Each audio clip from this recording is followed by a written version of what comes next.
कृष्णाय कृष्ण भक्ताय तद्भक्ताय नमो नमः। ओम नमो भगवते वासुदेवाय। नमो भगवते वासुदेवाय। ओम नमो भगवते वासुदेवाय। ओम नमो भगवते वासुदेवाय। ओम नमो भगवते वासुदेवाय। ओम नमो भगवते वासुदेवाय। नारायणं नमस्कृत्यं नरं चैव नरोत्तमं देवीं सरस्वतीं व्यासं ततो जयमुदीरये। नष्टप्रायेषु भद्रेषु नित्यं भागवत सेवया भगवती उत्तमश्लोकैर्भक्तिर्भवती नैष्टिकी। कृष्णाय वासुदेवाय देवकी नंदनाय च नंदगोपकुमाराय गोविंदाय नमो नमः। जय श्री कृष्ण चैतन्य प्रभु नित्यानंद श्री अद्वैत गदाधर शिवासदि गौर भक्त वृंदा। हरे कृष्णा कृष्णा कृष्णा हरे हरे, हरे राम राम राम हरे हरे। प्रिय पंचशील भक्तवृंद, दामोदर देश भक्तवृंद, सनातन देश भक्तवृंद, फेसबुक के भाग्यशाली भक्तों, श्रीमद् भागवत के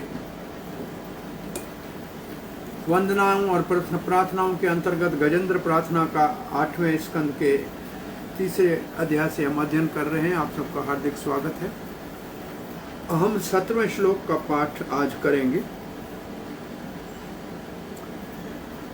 गजेंद्र अब अपने विषय में कह रहा है, मादृक परपना पशु पाश विमोक्षणाय। मेरे जैसे शरणागत पशु बुद्धि वाले हाथी के शरीर में पाश जो मेरे को मगरमच्छ ने पकड़ लिया है, और ये भौतिक जगत के गुणों का पास है प्रकृति के, उससे विमोक्षणाय मेरे को विशेष रूप से मुक्त कीजिए। मुक्ताय भूरि करुणाय नमो अल्यय। ये श्लोक तो हमने किया भी था मेरे को लगता है। मुक्ताय भूरि करुणाय, आप तो बहुत बड़े दयालु हैं भगवान। ये श्लोक मैं समझता हूँ हमने किया है। हाँ, ये किया है। 18 से शुरू होगा आज बराबर। 18 से शुरू होगा। आत्मात्म जापात ग्रहवेत जनेषु शक्ति दुष्प्रापणाय गुण संग विवर्जिताय मुक्तात्मभि स्वहृदये परिभाविताय ज्ञानात्मने भगवते नम ईश्वराय। आत्मा मन और बुद्धि और आत्मजा और शरीर से उत्पन्न होने वाले पुत्र पुत्रियां आदि, आपत मित्र बंधु, ग्रह घर परिवार, वित्त धन, जनेषु और जो भी हमारे सेवक हैं सहयोगी हैं, शक्ति उनमें आसक्ति, जिनकी भी आसक्ति अधिक आसक्ति शरीर में, मन में, शरीर से उत्पन्न संतान में, बंधु मित्र घर परिवार में, समाज में, देश में, धन में, सेवकों में, सहायकों में रहेगी। दुष्प्रापणाय, उसके लिए भगवान की प्राप्ति बहुत मुश्किल है। गुण संग विवर्जिताय, क्योंकि भगवान जो है प्रकृति के गुणों से परे है। गुण संग विवर्जिताय, भगवान के अंदर प्रकृति के गुणों का प्रभाव तो पड़ता नहीं है। मुक्ता नाम मुक्तात्मा भी स्वहृदय, जो मुक्त आत्मा है, आत्मा राम है, वो अपने हृदय में सदा ही परिभाविताय आपका ध्यान करते रहते हैं। आप कैसे हैं? ज्ञानात्मने भगवते, आप तो ज्ञान स्वरूप है भगवान। आप सच्चिदानंद है, आपका शरीर भौतिक नहीं है। हे ईश्वर, हम आपको, भगवान ईश्वर, हम आपको प्रणाम करते हैं। हे नाथ, जो भौतिक प्रकृति के गुणों से मुक्त हैं और ऐसे आत्माराम जो है निरंतर आपका ध्यान अपने हृदय में करते हैं, परंतु उनके लिए तो बहुत कठिन है आपको प्राप्त करना, जो अधिक आसक्त है, मन से विचारों में तर्क वितर्क में लगे हुए, घर परिवार में फंसे हुए, बंधु बांधव मित्र में फंसे हुए, धन सेवक सहायक में फंसे हुए, वो आपको प्राप्त नहीं कर सकते। आप परम पुरुष भगवान है, प्रकृति के गुणों से परे हैं, और आप ज्ञान जिसके द्वारा सबको प्रबुद्ध करते हैं उसका स्रोत है। आप परम ईश्वर हैं, नियंता है, इसलिए हम आपके चरणों में आदर पूर्वक प्रणाम करते हैं। हम उस भगवान को प्रणाम करते हैं जिनको प्राप्त करना बहुत कठिन है, उनके लिए जिनका मन अति अधिक आसक्त है, मन में, पुत्र में, परिवार में, धन में, घर में, अपने अनुयायियों में, और वो भगवान जो प्रकृति के गुणों से परे है और हृदय में जिसकी मुक्त आत्मा जिसका ध्यान करते हैं, जो पूर्ण ज्ञान स्वरूप है और जो पूर्ण ईश्वर है। भगवान, आप भले भौतिक जगत में आते हैं और अपनी लीला करते हैं, परंतु भौतिक जगत के गुणों से आपका बिल्कुल संग नहीं होता। आप उससे प्रभावित भी नहीं होते। आप तो ध्यान का विषय हैं, परिभाविताय। ध्यान का विषय है किसका? आत्मारामों का, जो अपने में रमण करते हैं, जो मुक्त है, उनके आप ध्यान का विषय हैं। जैसे सुखदेव आदि गोस्वामी, चतुष्ट कुमार, जो ज्ञान में परिपूर्ण है, तो वो आपका ध्यान करते हैं। एक और अर्थ इसका ये है, उस भगवान को प्रणाम करते हैं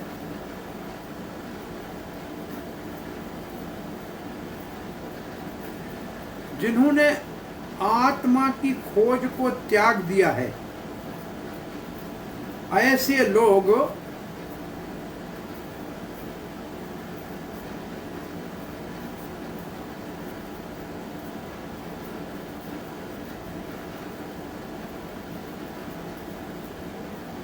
भौतिक जगत को ही सब कुछ मान लिया है, उसको समझते हैं, आत्मा को नहीं समझते हैं। और वो आपके शरीर को भी भौतिक समझते हैं, परंतु आपका शरीर पूर्ण रूप से ज्ञान आत्मने है। आप उनके अपराध को जानते हैं और उनके अपराध के कारण उनको दंडित भी करते हैं, उनका उसको वो फल देते हैं। श्री प्रभुपाद लिखते हैं, परम पुरुष भगवान इस भौतिक जगत में आते हैं, परंतु इस भौतिक जगत के प्रकृति के गुणों के प्रभाव से सदा ही परे रहते हैं, प्रभावित कभी नहीं होते हैं। जैसे ईशोपनिषद में लिखा है, अपापविद्धम, इसका मतलब भगवान में कोई दोष नहीं है, दोष रहित है भगवान। और यहाँ इस श्लोक में इसको कहा है, गुण संग विवर्जिताय, गुणों के संग से विशेष रूप से आप परे हैं, मुक्त है। भगवान भले अवतार के रूप में आए भौतिक जगत में, परंतु भौतिक जगत के गुणों के प्रभाव से प्रभावित नहीं होते। जैसे भगवत गीता में भगवान कहते हैं, अवजानन्ति मां मूढ़ा मनुष्य तनुम आश्रितम, ये अज्ञानी मूर्ख ये मेरी अवज्ञा करते हैं, उपहास करते हैं, कहते हैं कि मेरा शरीर सामान्य मानव जैसा है, जबकि मानव का शरीर मेरे शरीर के आकार के ऊपर बना है।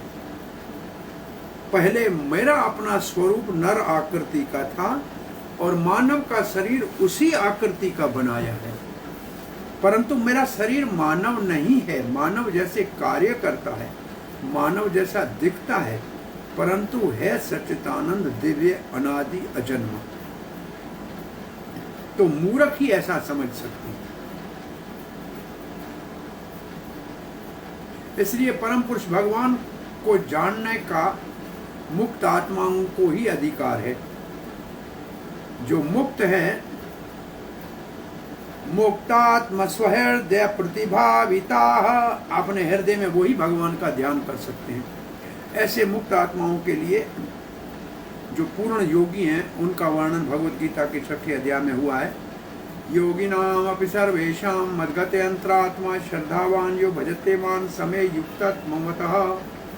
योगी में सर्वश्रेष्ठ योगी है जो अपने हृदय में मेरा ध्यान करता है और श्रद्धा पूर्वक मेरी सेवा में लगता है, उसको मैं सर्वश्रेष्ठ योगी मानता हूँ। 19वां श्लोक पढ़ रहे हैं। यम धर्म कर्मार्थ विमुक्ति कामा भजन्त इष्टं गतिमापनोवन्ति किं चाशीश्वराति अपि देहम् अव्ययम् करोतु मे अद्भर्दयो विमोक्षणम्। यम धर्म काम अर्थ मुक्ति काम। जो लोग भगवान आपके पास धर्म अर्थ काम और मोक्ष के लिए आते हैं और आपका भजनतम इष्टान, आपको इष्ट कर समझ के भजन करते हैं, और काय के लिए? अपने इष्ट की सिद्धि के लिए, अपनी इच्छा की पूर्ति के लिए। गतिम आपनोति, उनको भी आप गति देते हो। कौन सी? किमचा शिशो राति अपि देहम अव्ययम्, उसको भी अविनाशी आध्यात्मिक शरीर दे देते हो। करो तुम्हें, मेरे ऊपर भी कृपा करो। अधभर, मेरे हे भगवान मेरे ऊपर भी कृपा करो। अधभर दया, अधभर दयो, मेरे ऊपर भी भगवान दया करो। परम दयालु भगवान मेरे ऊपर दया करो। विमोक्षणम, मेरे को भी मुक्त करो इस मुसीबत में जो मैं फंसा हुआ हूँ। मगर के जाल में मेरा मगर के मुख में मेरा पांव फंसा हुआ है और भौतिक जगत में मैं अज्ञान कार्य के अंधकार में पड़ा हुआ हाथी के शरीर से मुझे मुक्त करो।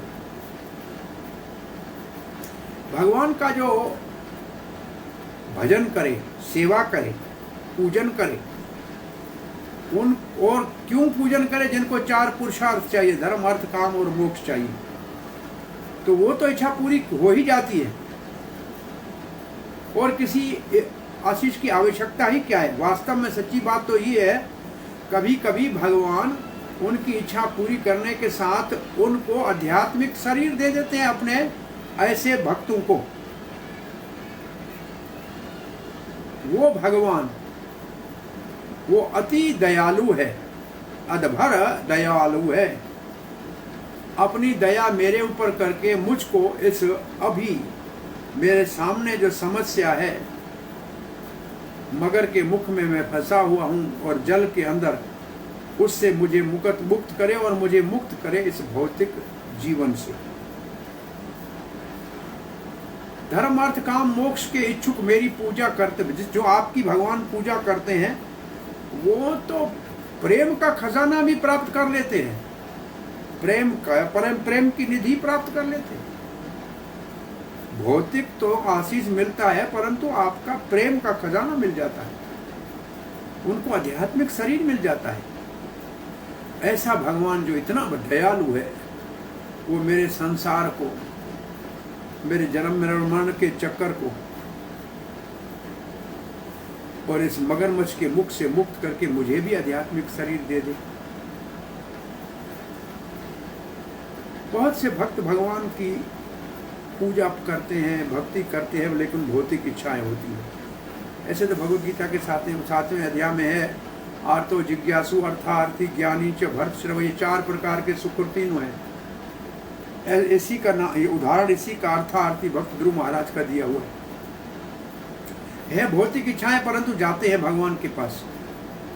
वो भौतिक इच्छाएं पूरी होते होते उनका हृदय भी पवित्र हो जाता है और भगवान उनके ऊपर दया करके उनको आध्यात्मिक स्वरूप भी दे देते हैं। तो यहाँ कहा गया है धर्म अर्थ काम मोक्ष के लिए जाते हैं परंतु उनको प्रेम भी प्राप्त हो जाता है, प्रेम का परम लक्ष्य भी मिल जाता है। ऐसे कहा गया है भागवत में, सत्यम दृष्ट्या अर्थितम अर्थितो निर्णय नैवा अर्थदो यत पुनरर्थिता यतः स्वयं विदधते भजताम अनिच्छताम इच्छा पिधानम निज पाद पलवम। भक्त भले किसी भौतिक इच्छा से भगवान के पास आए, भगवान इच्छा पूरी करते हैं तो फिर कोई उसकी इच्छा और रह नहीं जाती भौतिक, और भगवान स्वयं उन भजन करने वालों के ऊपर बिना मांगने अपने चरण कमलों को दे देते हैं, और वो चरण कमल उनके लिए सब इच्छाओं की पूर्ति करने वाले। अब कोई इच्छा नहीं रह जाती है। जैसे ध्रुव महाराज को गए तो थे अपने पिता से बड़े राज मांगने को, लेकिन भगवान ने दिव्य शरीर भी दे दिया, दिव्य लोक भी दे दिया, और धरती का राज भी दे दिया, और प्रेम भक्ति भी दे दी। तो ऐसे भगवान मेरे ऊपर कृपा करके इस मगर के मुख से मुझे बचाए, और संसार ग्रहात संसार से संसार के बंधन से मुक्त करे, मुझे भी प्रेम भक्ति दें और आध्यात्मिक स्वरूप दें। प्रभुपाद जी लिखते हैं, इस संसार में कुछ लोग अकामी होते हैं, कोई कामना नहीं होती, और कुछ लोगों को सारी भौतिक कामनाएं होती हैं, और कुछ लोग जो है धर्म अर्थ काम मोक्ष आदि चाहते हैं। तो कुछ भी चाहिए, जाना चाहिए भगवान के पास, और कहीं नहीं भटकना चाहिए। दर दर भटकना ठीक नहीं। सोमवार के दिन एक देवता के पास, मंगल को दूसरे के पास, बुध को तीसरे के पास। अब भगवान कहता है किसी के ऊपर विश्वास नहीं है, एक भगवान के पास जाना। अकाम सर्व कामो वा मोक्ष काम उदारधि तीव्रेण भक्ति योगेन यजेत पुरुषम परम। चाहे कोई इच्छा न हो या सब इच्छाएं हो या मोक्ष की इच्छा हो, उदार बुद्धि वाला वो है, बड़ी दिल वाला वो है, अकलमंद वो है, समझदार वो है, जो तत्काल तीव्रता से भगवान की भक्ति करता है और परम पुरुष का भजन करता है, क्योंकि सभी वहां से प्राप्त हो सकता है, कहीं और जाने की जरूरत नहीं। और वैसे भी भगवान ने भगवत गीता में कहा है, ये यथा माम प्रपद्यन्ते तां तथैव भजामि हम। जो जिस भाव से मेरे पास आएगा वैसे ही मैं उससे व्यवहार करूंगा। मुक्ति चाहेगा तो मुक्ति दूंगा, भक्ति चाहेगा तो भक्ति दूंगा, धन चाहेगा तो धन दूंगा, पुत्र चाहेगा तो पुत्र दूंगा। तो जो मांगने जाना है वो भगवान के पास जाओ, और क्यों कहीं जाके भटकते। वो दूसरी जगह इसलिए जाते हैं, एक तो वो कम बुद्धि वाले हैं, क्योंकि वो समझते हैं भगवान शायद ये इच्छा पूरी नहीं करेगा, भगवान से ज्यादा ये देवता मेरी इच्छा पूरी कर देगा। ये तो एक अपराध हो गया, भगवान से देवता को महान मानने की मूर्खता कर दी। और दूसरा, उससे आप मांग रहे हो जो स्वयं भी सदा रहने वाला नहीं है। मांगना है तो अनंत भगवान से मांगना चाहिए, जो अनंत दे सकता है, अनंत काल तक दे सकता है। तो यहाँ आगे श्री प्रभुपाद जी लिखते हैं, कृष्ण सबके हृदय में बैठे हुए हैं, मांगने की भी जरूरत नहीं है, अंदर से हमारे भाव को हाँक लेते हैं। ईश्वर सर्वभूतानां हृदयेषु तिष्ठति भ्रामयम् सर्वभूतानि यंत्ररूढ़ानि माया। ये तो शरीर रूपी गाड़ी को वही तो चला रहे हैं, तो उससे मांगो जो असल में हमारा स्वामी है।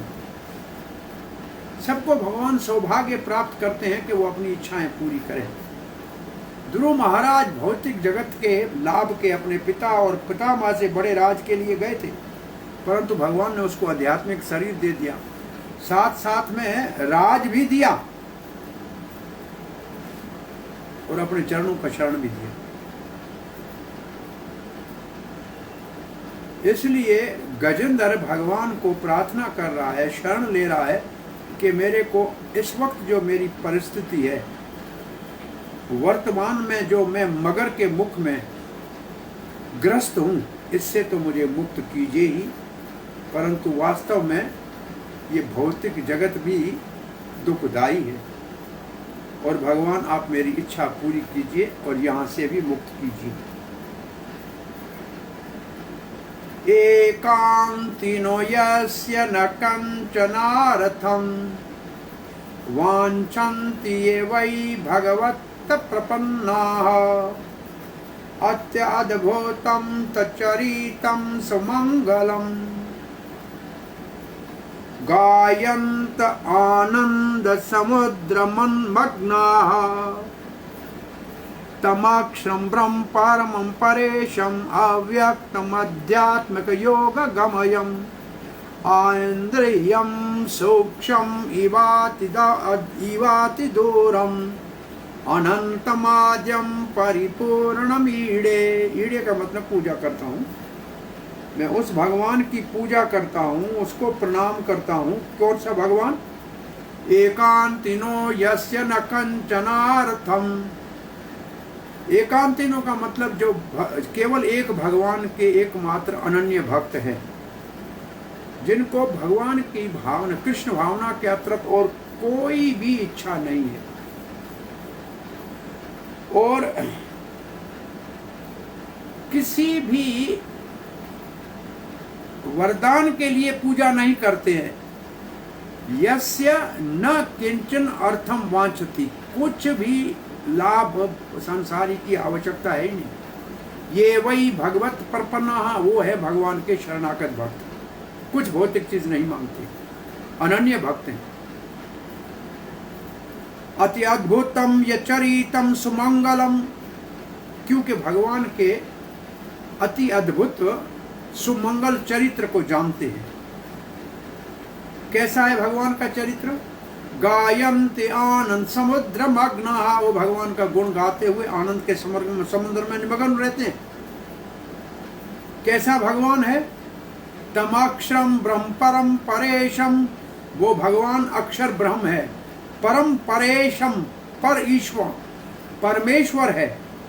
अव्यक्तम अध्यात्म योग गमयम, वो भौतिक इंद्रियों से देखा नहीं जाता है, अव्यक्त है, परंतु आध्यात्मिक योग गमयम, भक्ति योग के द्वारा जिसको दर्शन किया जा सकता है, जिसको पाया जा सकता है। अइंद्रियम, इंद्रियों से परे है। सूक्ष्म, बहुत अति सूक्ष्म है। इवा अति दूरम, बहुत दूर भी है, अति निकट है और अति दूर भी है, अति सूक्ष्म है और अति महान भी है। अनंतम, वो अनंत है। आद्यम, वो आदि पुरुष है। परिपूर्णम, वो परिपूर्ण है। तो उसका शरण लेते हैं। जो शुद्ध भक्त है, अनन्य भक्त है, जिनको कोई भौतिक इच्छा नहीं है, वो भगवान की सेवा करते हैं, पूर्ण रूप से भगवान का शरण लेते हैं, भगवान का कीर्तन में आनंद लेते हैं और अद्भुत भगवान के गुणों का श्रवण कीर्तन करते हैं। वो कैसे? वो आनंद भगवान के इस कीर्तन में, गुणगान में, आनंद के समुद्र में निमग्न रहते हैं। ऐसे भक्त कभी भी भगवान से कोई वरदान नहीं भौतिक मांगते। परंतु मैं तो बड़े संकट में हूं, भौतिक संकट में हूं,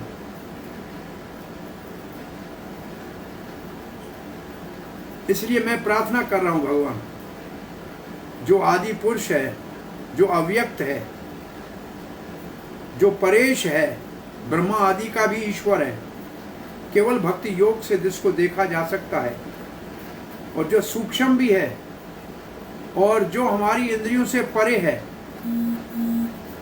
अनंत है, आदि पुरुष है, पूर्ण है, उसको हम प्रणाम करते हैं, उसका पूजन करते हैं।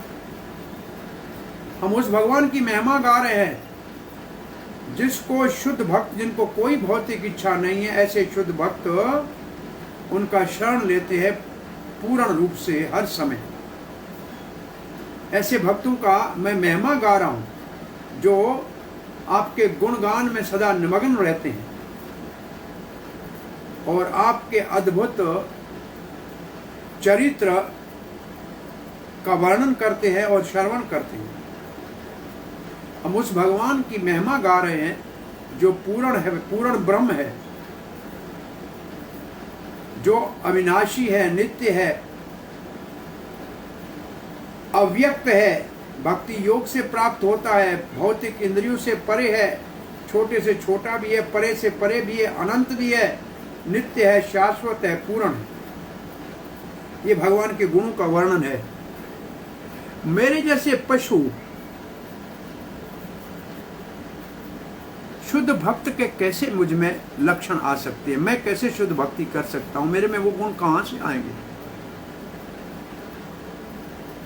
हमें भक्तों की भी सेवा करनी है तो कोई भौतिक इच्छा नहीं होनी चाहिए। हम उस भगवान की महिमा गा रहे हैं, जिनके भक्त कुछ भी भौतिक चीज भगवान से नहीं मांगते हैं। और ये श्लोक 3 श्लोकों तक चलता है। वो क्यों नहीं इच्छा करते हैं? भौतिक इच्छा क्यों नहीं करते हैं भक्त? अनन्य भक्त भगवान से कुछ क्यों नहीं मांगते हैं? इसलिए नहीं मानते हैं कि भगवान की शरणागति से जो भगवान जैसा परम धन उनको मिल जाता है तो फिर और कुछ मांगने की जरूरत ही नहीं है। क्योंकि भगवान कहते हैं जो मेरा शरण लेते हैं उनको मैं अपने आप को दे देता हूँ, और जिसको भगवान प्राप्त हो जाए उसको और किसी चीज की मांगने की जरूरत क्या है, कोई आवश्यकता ही नहीं। तो उनको क्या है, भगवान शरणागति से भगवत धन की प्राप्ति हो जाती है और उनका आनंद अति उत्तम है। वो आनंद के समुद्र में निमग्न रहते हैं। भौतिक आशीर्वाद उनके लिए कोई महत्व ही नहीं रखता है, उसकी कोई आवश्यकता ही नहीं। इसलिए भगवान बहुत अद्भुत है। अपने भक्तों को ऐसा इति दृक् स्वलीला भी आनंद कुंडे, अपने भक्तों को आनंद के समुद्र में इतना निमग्न करते हैं कि भौतिक चीजों का तो उनको सुमरण ही नहीं रहता है। इसलिए भगवान बड़े अद्भुत हैं।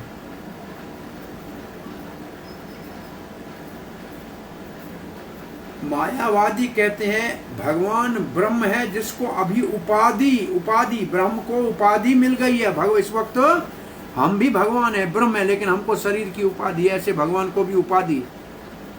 और कुछ तो कहते हैं भगवान भी जीव है लेकिन कोई पुण्य किया है इसलिए उसकी महिमा बड़ी हुई है। ये दोनों मूर्ख है।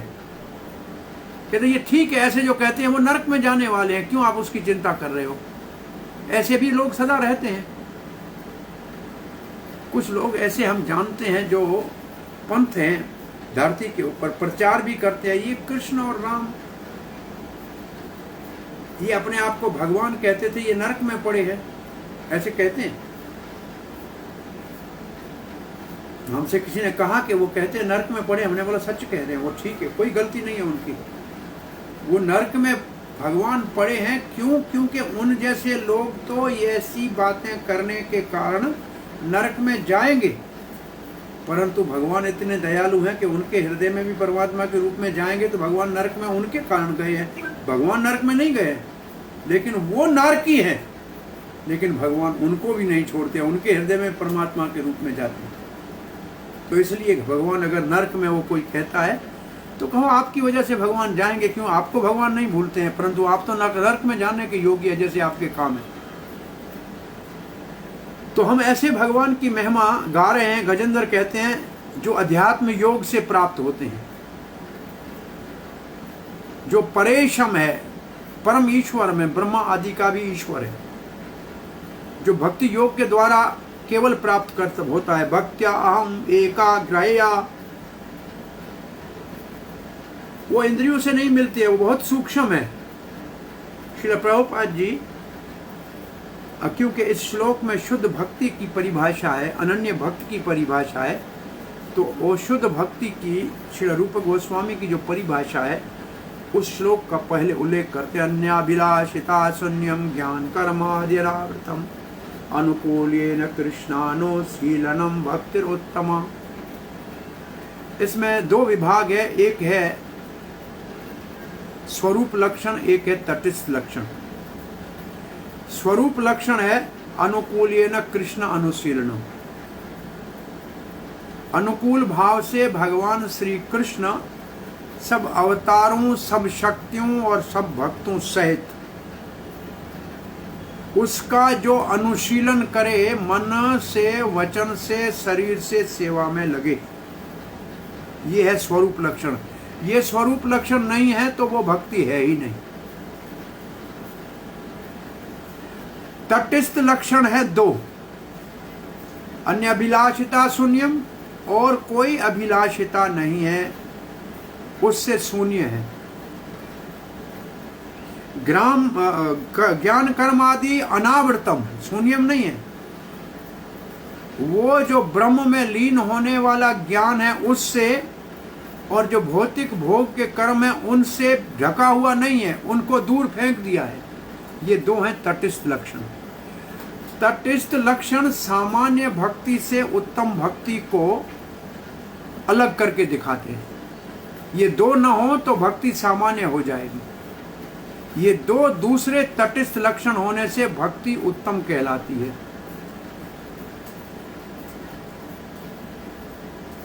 तो ऐसे अनन्य भक्त को भगवान से कुछ भी मांगने की आवश्यकता नहीं है। परंतु गजेंद्र ऐसी परिस्थिति में था कि वो भगवान से अपने संकट से मुक्ति के लिए प्रार्थना कर रहा है। वैसे दो उदाहरण है अन्य अभिलाषिता में। अन्य अभिलाषिता है, अन्य अभिलाषा नहीं है। अभिलाषा दूसरी हो सकती है, अभिलाषिता नहीं हो सकती। अभिलाषिता से शून्य होने का मतलब बार बार कोई भोग की इच्छा कभी नहीं होनी चाहिए, शून्य। परंतु अभिलाषा रह सकती है। जैसे द्रौपदी संकट की घड़ी में गोविंद करके दोनों हाथ ऊपर करके बुला रही है, वो भक्ति के परिधि से बाहर नहीं है, भक्ति के दायरे से बाहर नहीं। वो अकस्मात अचानक एक बार ऐसी संकट में, जब वो प्राण संकट में है, तो एक बार भगवान को प्रार्थना की। रोज रोज ये भक्ति के ये ऐसी प्रार्थना करने की आदत नहीं है। परंतु गजेंद्र को वहां नहीं स्वीकार किया गया है अन्य अभिलाषिता में। द्रौपदी तो है परंतु गजेंद्र नहीं है, क्योंकि गजेंद्र भोग करते हुए गज के ग्रह के मुंह में फंसा था।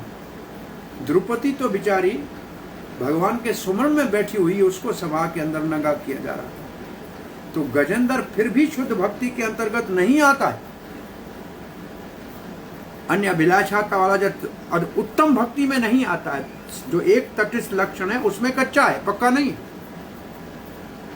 प्रभुपाद जी लिखते हैं गजेंद्र बेचारा हालातों के कारण भगवान को अपने संकट से मुक्ति के लिए प्रार्थना कर रहा है। कभी कभी ऐसी परिस्थितियां होती है कि और कोई रास्ता शुद्ध भक्त को दिखाई नहीं देता है, जो भगवान की कृपा के ऊपर पूर्ण ही निर्भर होता है। वो भगवान को प्रार्थना करता है संकट से मुक्ति के लिए। ऐसी प्रार्थनाओं में कोई पछतावे की आवश्यकता नहीं है।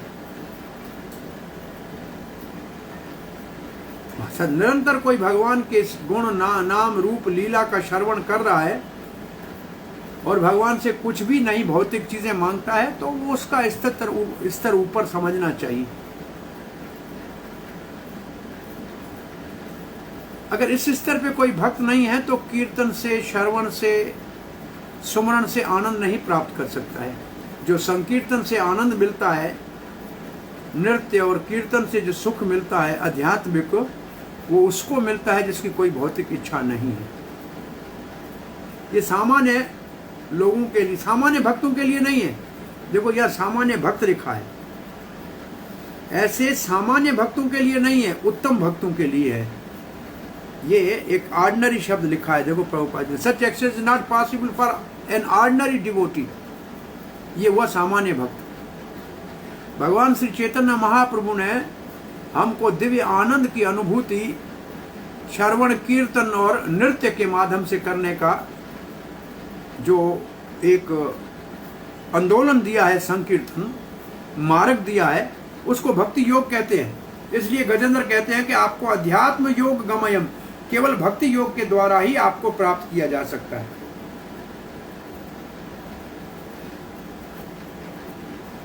और भगवान श्री चैतन्य महाप्रभु ने भगवान को प्राप्त करने के लिए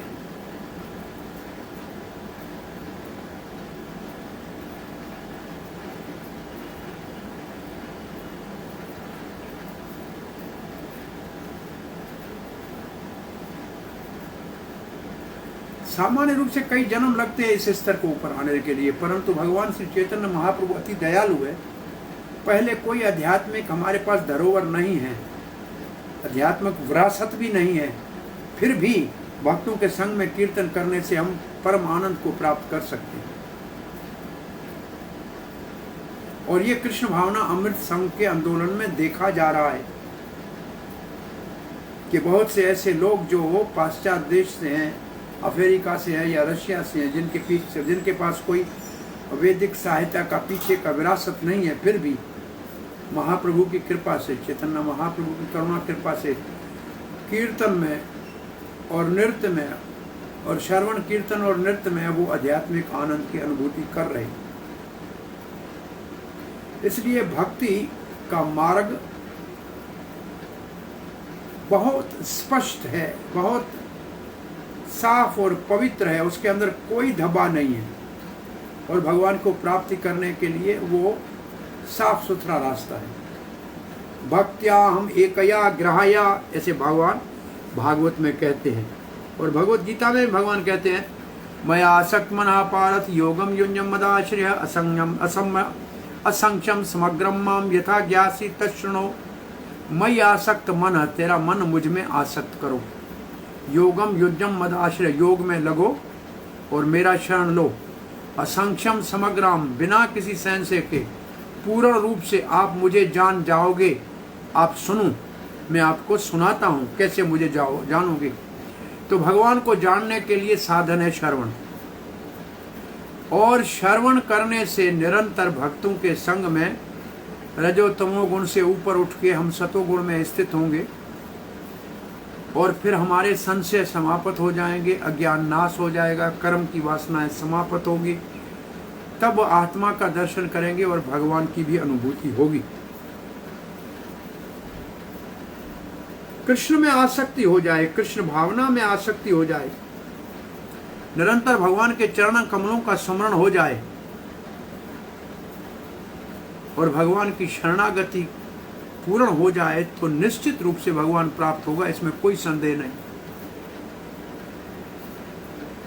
यस्य ब्रह्माद्य देवा वेदा लोका चराचराः नाम रूप विभेदेन फलगव्या च कलया कीर्ताः यथा रचिषो अग्नेः स्वैतो गभस्सत्तयो निरयान्ति संयान्ति असाकृतस्वरोचिषः तथा यतो अयं गुणसम्प्रवाहो बुद्धिर्मनः खानि शरीरसर्गाः स वै न देवासुरमर्त्यतेर्यम् न स्त्री न षण्ढो न पुमान् न जन्तो नायं गुणकर्म न सन्न चासं नेषेदशेषो जयताद अशेषः। ये श्लोक है यस्य, जिस भगवान को ब्रह्म आद्य, बड़े बड़े देवता ब्रह्मा आदि, देवा और सारे देवता, वेदा सारे वेद का ज्ञान, लोका सारे लोकों के स्वामी लोकपाल, चर अचर जगत पूरा, और नाम रूप जितने भी नाम और रूप संसार में है, विविधेना अलग अलग उनका विभाग है। फलगवया वो इतना ज्यादा महत्वपूर्ण नहीं है। कलया वो भी एक भगवान का ही विस्तार है कि कीर्ताः भगवान ने उसकी सृष्टि की है। जैसे अर्चिषः, अब उदाहरण दे रहे हैं अग्नि की, जैसे चिंगारी, अर्चिषा का मतलब अग्नि की चिंगारी, अग्नेय अग्नि। और दूसरा उदाहरण दे रहे हैं सवितो, सवितो कहते सूर्य को, गभस सत्य, और उसके जो किरणें हैं, निर्यंती वो निकलती है, अग्नि से अग्नि की चिंगारी निकलती है, सूर्य से सूर्य की किरणें निकलती हैं। तो जाएंगी कहाँ? संयाति, और वापस उसी में, उसी से निकलती है, फिर उसी में समा जाती है। असकृत बार बार। स्वरोचिषः, स्वरोचिष का मतलब जो उनका अंश है और थोड़ी देर अलग होता है, फिर उसी में वापस मिल जाता है। तथा इसी प्रकार यतः, वही परम पुरुष भगवान, गुण संप्रवाह, जो इस सृष्टि के अंदर प्रकृति के गुणों के द्वारा सारी सृष्टि करता है। बुद्धि मन को, बुद्धि को, खानी सारी इंद्रियों को, शरीर को, हमारा सूक्ष्म शरीर और स्थूल शरीर को, सर्गाः और उनके विभागों की सृष्टि करता है वही भगवान। वास्तव में न कोई देवता है, न कोई असुर है, न कोई मानव है, न कोई पशु है, और न स्त्री है, और न ही हिजड़ा है, और मानव भी नहीं है, जंतु भी नहीं है। वो भगवान जिसको कोई गुण और कर्म, जिसका कोई भौतिक नहीं है, जिसमें निषेध करें, ये नहीं है भगवान, वो नहीं है, वो निषेध जहां पूरा होता है, उसके बाद जो शेष बचता है, नेति नेति के बाद जो शेष बचता है, उस भगवान को जयताद, उसकी जय जयकार हो, वो अशेष है, वो अनंत है। परम पुरुष भगवान एक तो ये अंश अपना छोटा सा विस्तार जीव के रूप में करते हैं। जीव तत्व भगवान का अंश है। ब्रह्मा से लेकर बड़े बड़े देवताओं तक और वेदों का ज्ञान, ये सब भगवान से निकलता है। ऋग्वेद, सामवेद, यजुर्वेद, अथुर्वेद और दूसरे जीव जितने हैं, चर और अचर, जो जिनके नाम है, जो जिनके गुण है, सब कहां से आए? भगवान से निकले।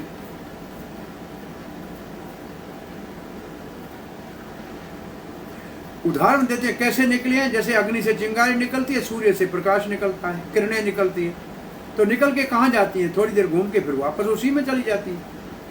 ऐसे ये सब जो भगवान से जगत निकला है, जीव निकले हैं, वापस भगवान में समा जाते हैं। तो क्या निकला है? जीवों का मन है, बुद्धि है, इंद्रियां हैं, सूक्ष्म शरीर है, स्थूल शरीर है, जो कुछ भी निकला, ये कहां से निकला है? बोला प्रकृति के 3 गुणों का ही विकार है, और ये सब भगवान से निकला है और भगवान में समा जाएगा। वो भगवान न देवता है, न दानव है, न असुर है, न मानव है, न पक्षी है, न पशु है, न स्त्री है, न पुरुष है, न दोनों के बीच वाला जो नपुंसक है,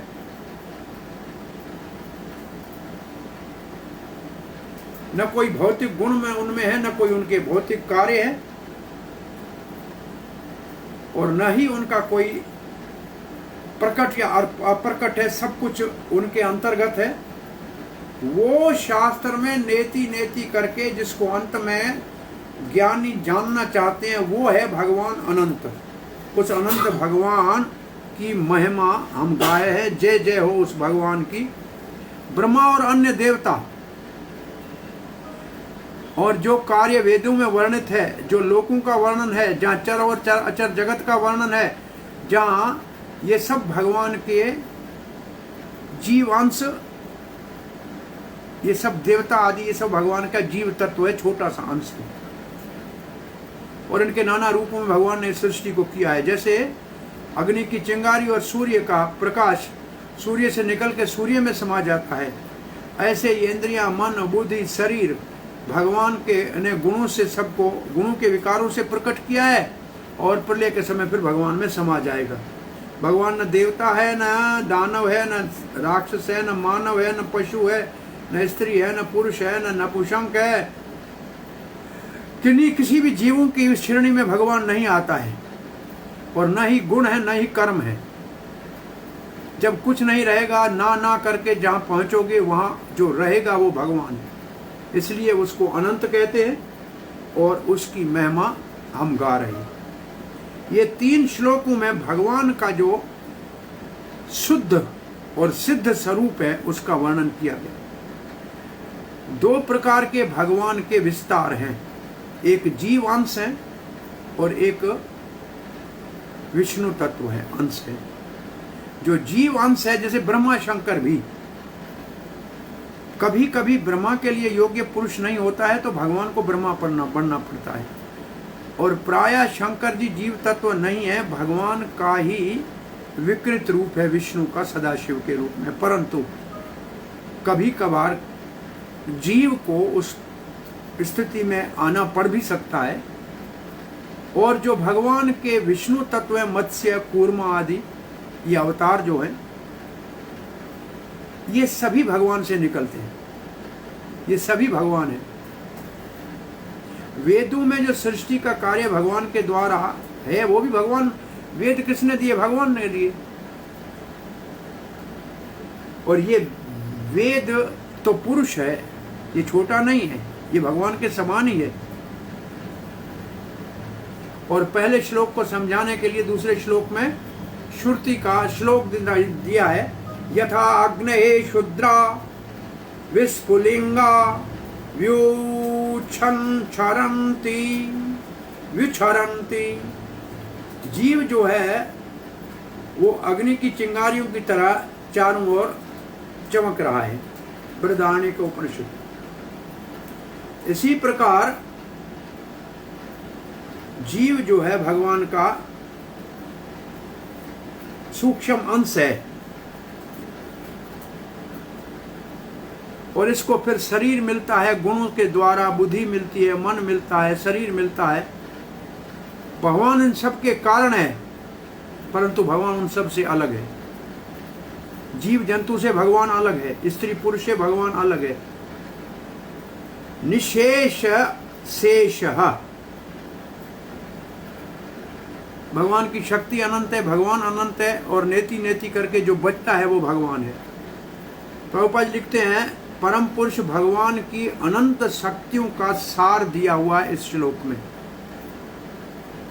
भगवान अपने अंशों के और शक्ति के द्वारा सर्वत्र व्यापक है, सब जगह सब समय उपस्थित है। कैसे परास्य शक्ति विविधई श्रूयते, पर ईश परास्य परमेश्वर की शक्ति विविधई बहुत सारी है, श्रूयते जिसके द्वारा सृष्टि होती है, और वो अपने आप स्वभाव से काम कर, स्वाभाविकी ज्ञान बल क्रिया च, ज्ञान शक्ति, बल शक्ति, क्रिया शक्ति अपने आप कार्य करती है। इसलिए भगवान अनंत है। न तत् समश्चाभ्यधिकश्च दृश्यते, न भगवान के समान कुछ है, न भगवान से महान कुछ है। भगवान अनंत रूपों से में अपने आप को प्रकट करते हैं, चाहे अवतार के रूप में करें या जीव के रूप में अपने आप को विस्तृत करें, परंतु अपने आप वो कुछ नहीं करता है, भगवान नहीं करते हैं। न तस्य कार्यम कारणम च विद्यते, उनकी संकल्प शक्ति से ये सब होता है। ये योग और ऐश्वर्य है भगवान का, ये भगवान की अनंत शक्तियों के द्वारा होता है।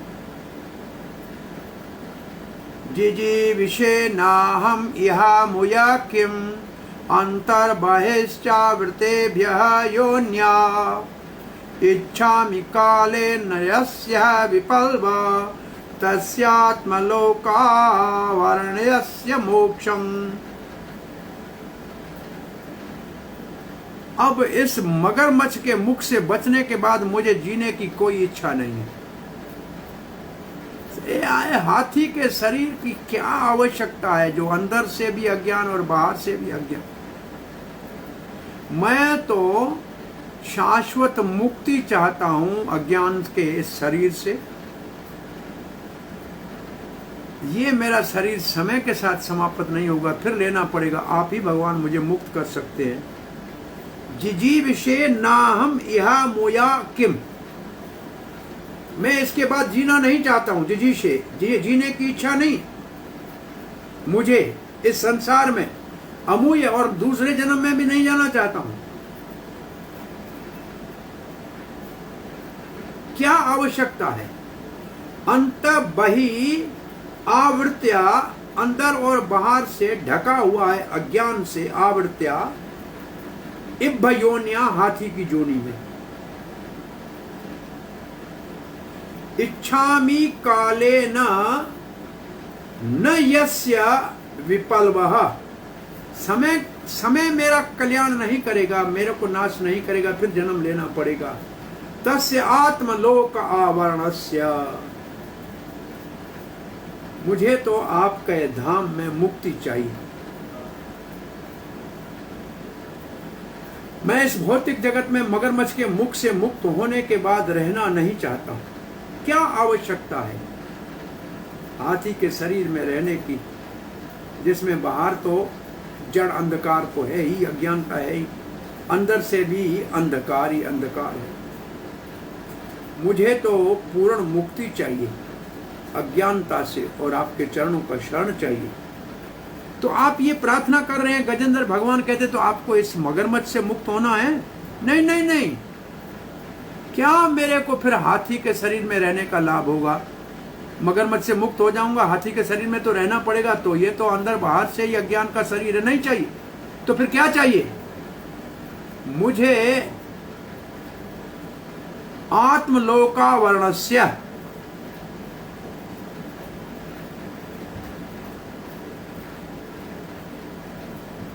मुझे चाहिए मुक्ति जो ये शरीर समाप्त होगा तभी होगी।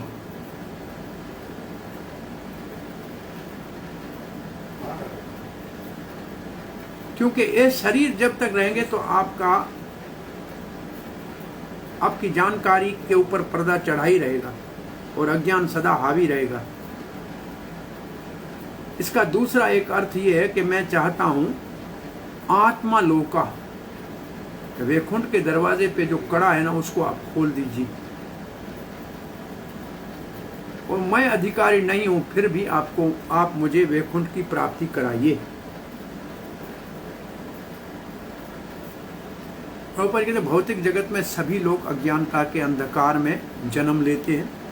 इसलिए गौतम तंत्र में ये मंत्र है, ओम अज्ञानतिमिरान्धस्य ज्ञानांजन शलाकाय शलाकया चक्षुरुन्मीलितं तस्मै श्री गुरुवे नमः। मेरा जन्म अज्ञानता के अंधकार में हुआ, गुरु जी ने ज्ञान के प्रकाश से मेरी आंखों को खोला। इसलिए बार बार मैं गुरु के चरणों में प्रणाम करता हूँ, नमस्कार करता हूँ।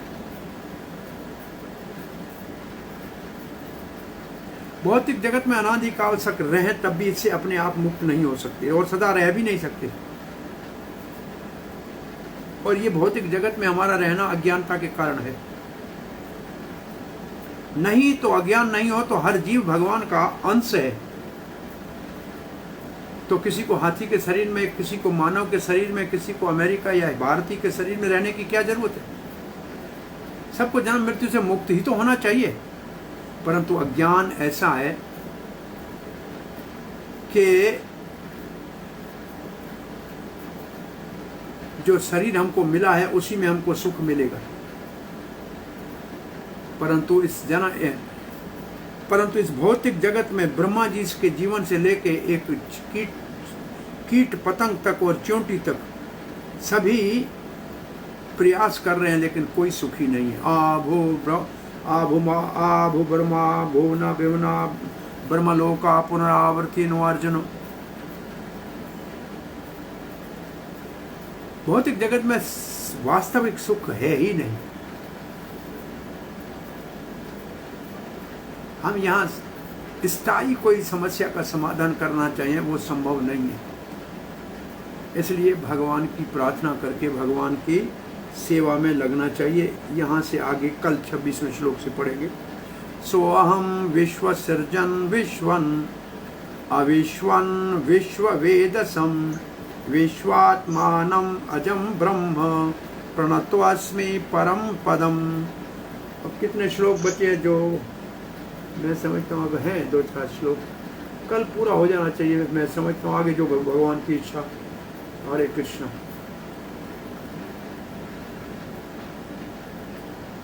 कोई प्रश्न जिज्ञासा है?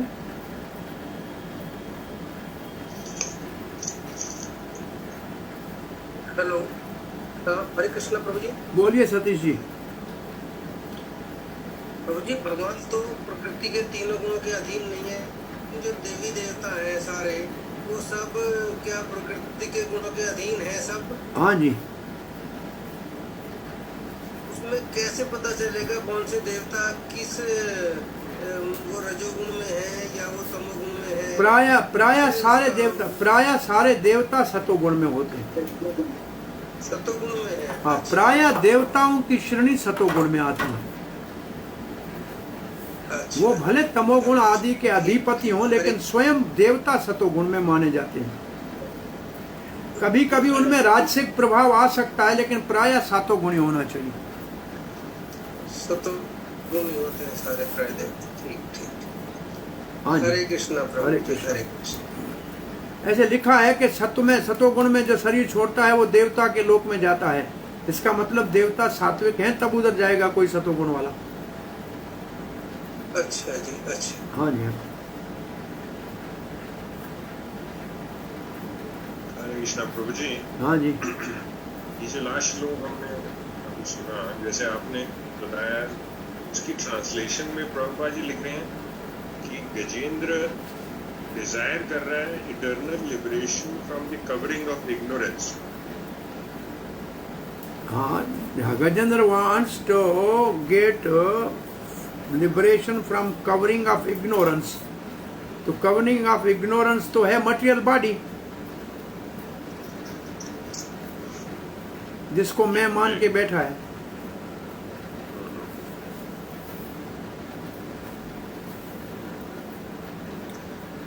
ये देह अध्यास ही अज्ञानता है, देह को मैं मानना ही अज्ञानता है। उससे मुक्त होना चाहता है, शरीरों के संकट, शरीरों के चक्कर से ही मुक्त होना चाहता है। जी जी ठीक है। हाँ जी।